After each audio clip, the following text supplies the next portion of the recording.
Nagtinamangay ang mga ehensya sa gobyerno sa Negros Oriental sa pagsulbad sa problema sa trapiko sa palibot sa pantalan ug ubang kalsada sa dakbayan sa Dumaguete.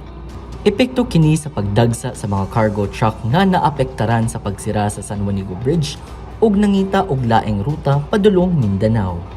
Gibutyag sa mga opisyal sa kagamhanan nga ang pantalan sa Dumaguete ang labing duol sa pantalan sa dapitan sa Zamboanga del Norte. Gisugdan sa PNP Highway Patrol Group kauban ang Negros Oriental Chamber of Commerce and Industry ang pagpangita og temporary holding area sa mga truck, samtang ang Philippine Ports Authority nangita og laing pantalan alang kanila.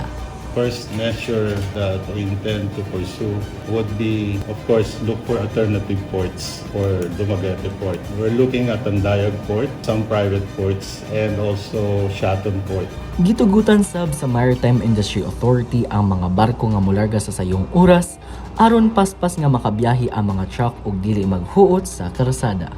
Subay ni ini, miawhag sab ang mga marina sa mga shipping company nga magdugang og ruta gikan sa Dumaguete Port. We are also looking into the introducing new players or new shipping line or additional vessels that would cater to the influx of passengers and also rolling cargos. Nisulti ang mga opisyal nga kinahanglan gihapon og permanenteng solusyon sa maong problema tungod kay ginatan-aw nga madugay pa ang pag-ayo sa San Juanico Bridge. Gikan sa Dumaguete City, Negros Oriental, kini si Ryan Ibrahim sa PIA alang sa MBCV.